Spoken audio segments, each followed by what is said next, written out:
जब जॉर्डन में 3 अमेरिकी सैनिक मारे गए तो अमेरिका ने कसम खाई थी। वो कसम थी हर हाल में ईरान समर्थित मिलिशिया से बदला लेने की। बुधवार की रात अमेरिका ने हिजबुल्लाह के सीनियर कमांडर को चलती कार में ढेर कर दिया। आखिरकार अमेरिका ने अपने 3 सैनिकों की मौत का बदला ले लिया। इराक में कताइब हिजबुल्लाह के कमांडर समेत 3 आतंकियों को उड़ा दिया। पिछले महीने 28 तारीख को जॉर्डन में अमेरिकी बेस पर ईरान समर्थित आतंकियों ने हमला किया था, जिसमें 3 अमेरिकी सैनिकों की मौत हो गई थी। तब अमेरिका ने कसम खाई थी कि वो अपने 3 सैनिकों की मौत का बदला जल्द लेगा और अमेरिका ने 3 दिनों के अंदर ही इराक और सीरिया के आतंकी ठिकानों को धुआं कर दिया। 2 फरवरी से लेकर अब तक अमेरिकी फाइटर जेट्स ने इराक और सीरिया में सैकड़ों आतंकी ठिकानों को उड़ा दिया, लेकिन अमेरिका का बदला अभी पूरा नहीं हुआ था। जॉर्डन में अमेरिकी बेस पर हमले को अंजाम देने वाला कताइब हिजबुल्लाह का कमांडर अभी भी जिंदा था, लेकिन अब अमेरिका का बदला पूरा होता दिख रहा है, क्योंकि जॉर्डन में अमेरिकी सेना को निशाना बनाने वाले कताइब हिजबुल्लाह की कमर ही टूट गई है। बुधवार रात 9:30 बजे के करीब अचानक बगदाद के पास एक ड्रोन हमला होता है। इस ड्रोन से निकली मिसाइल का निशाना एक कार बनती है। थोड़ी ही देर में कार में भयानक आग लग जाती है और कार जलने लगती है। थोड़ी ही देर में पता चलता है कि कार में और कोई नहीं बल्कि कताइब हिजबुल्लाह का सीनियर कमांडर अबू बकर अल सादी सवार था। एक साथ 2 और आतंकी थे, जिनमें कताइब हिजबुल्लाह का एक डिप्टी और एक कार का ड्राइवर था। जिस ड्रोन ने कताइब हिजबुल्लाह के कमांडर को टारगेट किया वो ड्रोन अमेरिका का था। अमेरिका का ये ड्रोन हमला बगदाद के भीड़ भाड़ वाले इलाके अल मश्तल में हुआ, जहां पर कताइब हिजबुल्लाह का दफ्तर मौजूद है। धमाका इतना जोरदार था कि उसकी आवाजें मीलों दूर तक सुनाई दी। देखते ही देखते मौके पर सैकड़ों की संख्या में भीड़ इकट्ठी हो गई। इस दौरान कताइब हिजबुल्लाह के समर्थित आतंकी वहां नारे भी लगाते दिखे।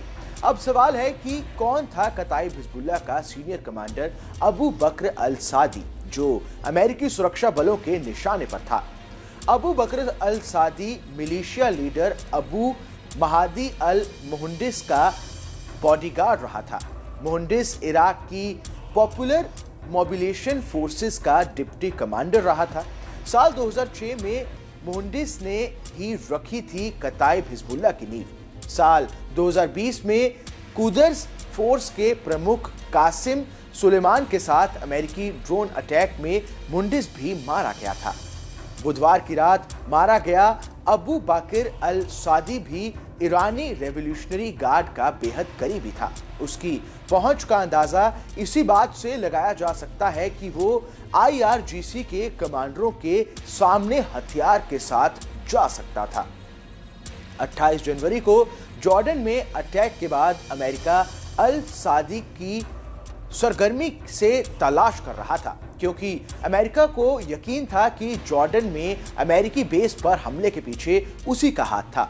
इसी अबू बकर अल सादी ने 2 फरवरी 2021 को UAE पर ड्रोन हमले को अंजाम दिया था।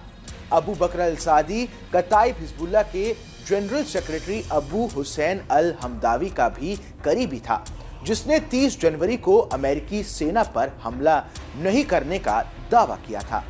अमेरिका का आरोप है कि अल सादी ने जॉर्डन में हमले को अंजाम ईरानी सुरक्षा बलों के इशारों पर दिया था। इस हमले के तुरंत बाद अमेरिकी सेंट्रल कंट्रोल ने एक बयान जारी किया, जिसमें कहा गया कि अमेरिकी सैनिकों पर हमला के जवाब में इराक में हमारे सुरक्षा बलों ने एक हमला किया है, जिसमें अमेरिकी फोर्सेस पर टारगेट करने वाले कताइब हिजबुल्लाह कमांडर मारे गए हैं। इस हमले में कोई नागरिक हताहत नहीं हुआ है। अमेरिका अपने लोगों की सुरक्षा के लिए जरूरी कदम उठाता रहेगा। ईस्ट बगदाद को कताइब हिजबुल्लाह का मेन गढ़ माना जाता है। कताइब हिजबुल्लाह के लड़ाके ईस्ट बगदाद में ही अपनी आतंकी ट्रेनिंग करते हैं और फिर दुश्मनों पर हमला करते हैं। कताइब हिजबुल्लाह भी उसी इस्लामिक रेजिस्टेंस का हिस्सा है जिसे ईरान का समर्थन हासिल है।